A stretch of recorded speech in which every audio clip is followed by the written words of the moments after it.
I lost touch with the love of my life after 9 years in jail. I found her online but was afraid to call her. She's coming to see me now that she finally did it. Hey everyone, I fell in love with Daria when I was in college. That's not her real name though. Since she was my best friend's little sister, I didn't want to be around her, but my feelings for her kept growing. She's one of those lovely, smart people who is living to make the world a better place. How could I not be interested in her? For some reason she told me she liked me. I was glad that my best friend didn't mind that I was going out with his sister. Daria was my girlfriend for 2 wonderful years. I should have asked her to marry me.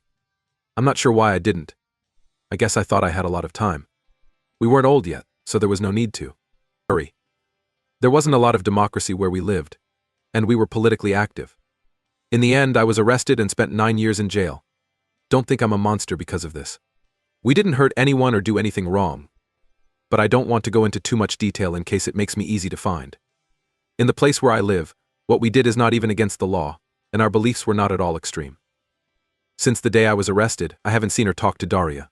Soon after, my best friend died, and Daria left the country, in part because she thought she might be arrested too.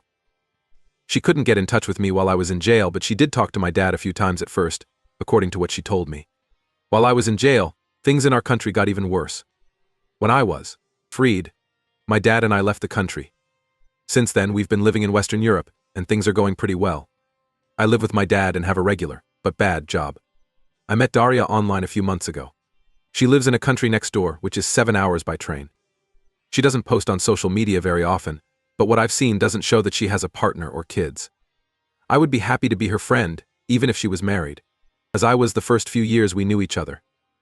Some part of me really wants to talk to her, and my dad has been telling me to, but I think it would be too selfish. The way her brother died was very upsetting for her, and I'm afraid I'm just alive, a reminder of all the bad things that happened to us. And if she does have a boyfriend, would calling her bother him and make their relationship worse? I don't want to make her feel worse. While I was in jail, time stopped for me, but I know it didn't for her or anyone else. She's really done well for herself. She's built a whole life, and I don't want to mess it up just because I think I deserve a part of it. She might not even remember me. And even if she did ask me to come back into her life, my mental health is so bad now that I'd be a drag. I've known her for 2 times as long as we've been apart. Do I have the right to miss her so much? Just now, I'm happy to Google her name every once in a while to make sure she's okay. I don't know how to stop it from hurting so much. I love her still. Very much. I most likely always will. Should I talk to her or just leave her alone? What should I even say if I do get in touch with her? In short, I was thinking about whether I should try to get in touch with my ex-girlfriend after being in jail for a long time. Update 1. Most people told me I should, and they gave me great tips on how to do it. First, I want to thank everyone who helped me or said nice things. I felt bad about my situation for a long time because I thought most people would respond badly if they knew. It was mostly just my dad and people whose job it is to help me, like lawyers, therapists, etc., who knew about it. I was surprised by how much sympathy I felt from a bunch of strangers. Really, thank you. A lot of people asked for a report, so I thought that was the least I could do. The night after I posted, I sent Daria a message. It went something like, "I'm sorry to bother you, but I just wanted to say hello and give you my new contact information in case you ever want to get in touch." That's also fine at all. That was it. I gave her my cell phone number and email address and wished her luck. It was possible that she wouldn't answer for a while if she did answer at all. I tried to forget about it. My phone rang early on Monday morning. It wasn't a number from the country where Daria lives that she knew. Who else would call me from that number? I was a little scared, but I was able to answer in time. 2 or 3 times she asked if it was really me. I wasn't sure if she was laughing or crying. To begin with, she called me by the loving form of my name she used. She quickly said she was sorry and fixed what she did, which made my heart hurt a little. It was a weird phone call, but not a bad one. I was really scared, and it looked like she was too, but also happy. Some of you said Daria would want to know I was safe, which turned out to be even more true than I thought. Since my country became much less stable during the year I was in prison, she was scared that they would choose to kill me quietly instead of letting me go. It's been reported that other prisoners like me met very strange ends in the months before I got out, so it wasn't completely unfounded fear. She also said that she tried many times to send me packages with goods and put money in my commissary account, but she was turned down without being told why. Since I was sentenced to life in prison, I was not allowed to get mail or have a grocery account at all. This meant that she had to give up. She said this to say sorry, as if I would have been mad at her for not helping. I had no idea she had done any of that.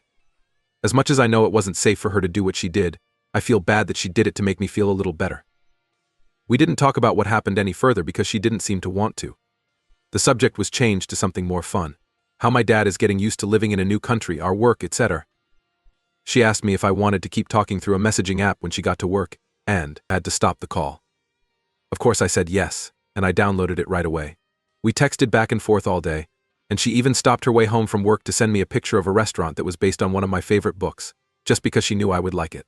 She told me that every time she saw it, she thought of me. Too bad the place wasn't very good. Afraid she wouldn't remember me, but she does. She even knows what books I like. She remembers many small things, some of which I had forgotten.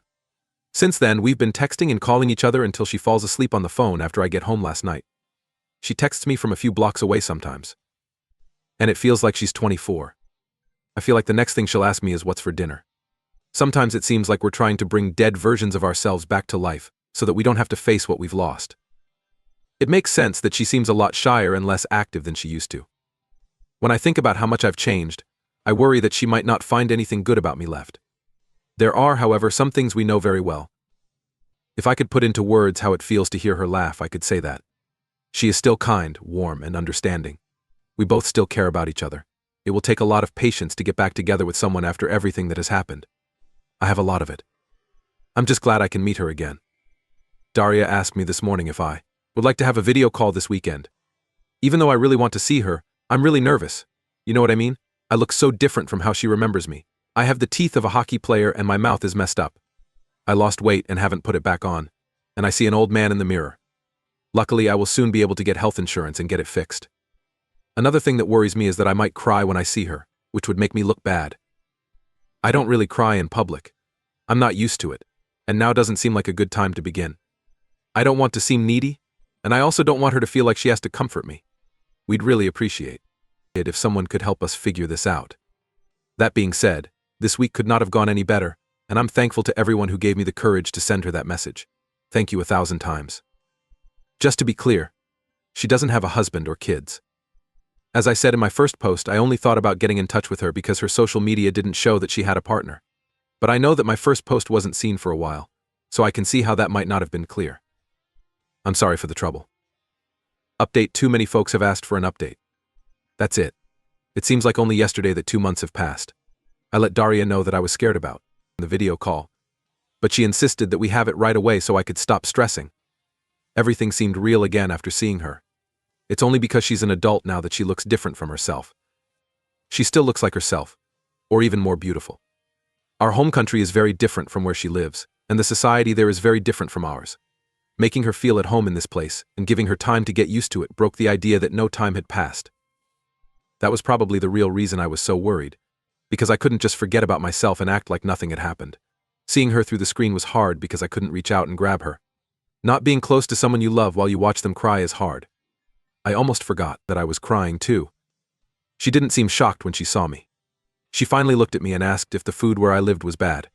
I told them about my mouth and how I'm fixing it. I found out that I need less dental work than I thought, but I still need surgery. She replied that she would ask for my address and have food delivered, along with a lot of easy-to-eat soft snacks and these tasty meal replacement drinks. Since then, she sent them every week, even though I tell her not to. She laughed at me and said she owed me a lot of food when I tried to pay her back. Because I made sure she didn't go hungry in college. I loved cooking for her, and I'm sure she enjoys feeding me just as much now.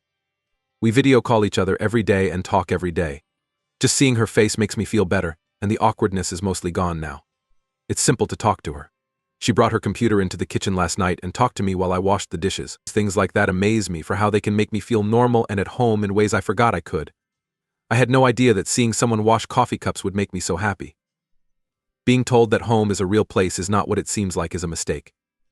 She likes to send me pictures to let me see where she lives and what her life is like now. What made her wonder if things were the same or different here? I didn't want to say that I don't have much to share about my life. It didn't seem worth the trouble to go anywhere. But she is. It started out as something very small. She would email a picture of a bakery treat she had bought. She thinks the sweets in her city are better than the ones in mine. I was going to get one and send her a picture of it. Then there was beer. Which city has better parks, more interesting buildings, a department store, and so on. Right away I knew she was trying to get me to go out more, but I let her have her way to make her happy. In the last month, I've seen more of my city than in all the years I've lived here. I went to the art museum and finally got together with my coworkers for a beer. Most of the time, I only stay somewhere for a short time during off-peak hours, but I'm still going, which is progress. I thought that Daria wouldn't be lonely no matter what, because she used to be very social. I was wrong. She could never tell her friends some things because they wouldn't understand. She says they would feel bad for her and stop being peers. Even though our lives are different, we understand each other better than anyone else. Even though she has a lot on her plate, she has quietly taken half of my load off my back without being asked. I admire her just for being the kind of person who would. The flowers I sent her for Women's Day made her very happy because they were her favorite flower. It's not even close to what I know how to do to make her smile. She deserves so much more than I can give her. But I care about this woman and would do anything for her. There are protests going on where she is, and riot cops and tear gas are being used. She gets nervous and has trouble sleeping whenever this happens. I can now talk to her on the phone at night, so she's not alone. Along with the worry, there is a longing for the past. She talks about the time we were making noise in the street. She has good memories too, and I'm glad she doesn't have to stay alone with them. Finally, the reason I'm writing this now is that she is coming to visit. We talked last night, and I told her that I was thinking about going to see the special windows in a church near me that were made by an artist she likes. She told me it would be rude of me to go without her, so I asked her to come along. Somehow our plans for the future changed into a set date for next Saturday. Before she came, I told her it was silly to come all the way here for just one day and suggested she stay the whole weekend. That means she'll be here from Friday to Sunday. I'll be nervous soon, even though I haven't had much time to be nervous yet. Again, thank you to everyone who has helped or advised you. Thank you very much. Following. I planned a special birthday treat for my boyfriend because I found out he was cheating on me. I showed everyone at his party all of his texts with his girlfriend. Hi everyone. My boyfriend Matt, who is 28M, and I have been together for 2 years. Things were fine until a few weeks ago, when I noticed that he was using his phone in a very secret way. He used to leave it out on the table, but lately he's been carrying it around with him everywhere, even to the bathroom, which I thought was strange. While we were watching a movie one night, his phone lit up. I saw a text from Kelly, a name I had never heard him use. It wasn't like, "Hey, how are things going?" The message had a heart emoji and the words "can't wait for tomorrow night." Even though my stomach hurt, I didn't get angry and didn't talk to him. I chose to look into it instead. Matt had synced his text to his laptop, which he kept in his office. I didn't have his phone's password, but I remembered that. I broke in and opened the laptop after he went to bed. Sure enough, there was a whole talk with Kelly. She didn't know he had a girlfriend, even though they'd been dating for a while. He was playing her for a fool by telling her he was single and even planned a trip with her for the weekend. I was disgusted and hurt, but I chose not to address him right away. Instead, I chose to do something else. Matt had asked a lot of his friends to come over to celebrate his birthday. Over the years, I've grown close to a few of them. They're all really close. I couldn't believe Matt would do this to me, so I thought the best way to get back at him would be to let everyone know about it. I picked the party because I didn't want to just let things hang out in the heat of the moment. I got everyone together for a birthday toast after we had all had a few drinks. I put it on my phone and showed it on his living room TV. Everyone thought I was going to show them a cute collage of photos. Not at all. Instead, I read out loud as I scrolled through the texts between Matt and Kelly. The room was very quiet. Matt turned pale and then angry, but I kept going. That's why. This piece of trash isn't worth anyone's time, including mine, I said as I closed. Matt, have a great birthday. His friends were shocked. Some of the girls came over right away and gave me hugs. The guys were shocked. On the other hand, Matt stormed out, mad that I ruined his night. Here's the thing, I feel a little bad about what I did. Some of his friends told me I was mean and that I should have talked to him alone, while others said he deserved it because he cheated. I'm not sure if I went too far though. So, 8th? Change? She is still with him even though I told her I didn't care. See the update if you want to know what she said in full. I do read all of the comments because they're so funny. Thanks for making me feel better. Update. October 21st, 2024. Hi everyone, I didn't think this would get so big. First, I want to thank everyone who left a comment, sent a message, or offered support. I just wanted to let you all know how things have been going since the birthday toast thing. After Matt stormed out of the party, I left too and spent the night at a friend's house. The next day I got a lot of texts, most of them from Matt's friends. A lot of people were there for me. But some thought it was rude that I told everyone what was going on. Matt was, as expected, very angry and said I made fun of him for no reason. He even tried to get back at me by saying I violated his privacy by reading his texts, which I did, but really, lying is worse, don't you think? Anyway, after getting a few angry texts from him, I blocked him. I felt like a huge weight had been lifted off my shoulders. Not only did I want to catch him, I also wanted to get back some of the power I felt I had lost while he was sneaking around. Most of his friends have stopped talking to him altogether. When I texted her, one of the girls in our group said she was going through the same thing with an ex, but never had the guts to talk to him about it, let alone in front of everyone. It looks like this wasn't Matt's first time being dishonest. Some of his friends had thought he wasn't very faithful in past relationships but never had proof. It looks like I just gave them the most powerful proof of what they thought. Kelly was the girl he was cheating on me with. When I called her, she told me she still loved him and told me to stop seeing him so they could be together. She told me I wasn't good enough for him, which hurt, but they deserve each other. I did the right thing, even though it was hard. When someone doesn't deserve to be in your life, you have to burn bridges with them. Matt is one of those people. Do I feel bad? Not enough to make me feel bad about what I did, but some. You should never cheat, and I wasn't going to let him get away with it. I think that putting him on display in front of his friends was the only way to really make him understand that what he does has results. In case you were asking, I'm not going to get back with Matt. To calm people down, I did get an STD test and am now waiting for the results. Again, thanks to everyone who told me what they thought and gave me the strength to keep my head up. It's been a rough week. Just letting you know that he broke up with her already. He got in touch with me earlier and told me he felt bad about what happened. Really sorry, he said. He wants to make things right and get back together with me. It tastes awful. Some more facts from Oop. This week, as I said in the last post, the birthday thing happened, and the rest of them will happen this week.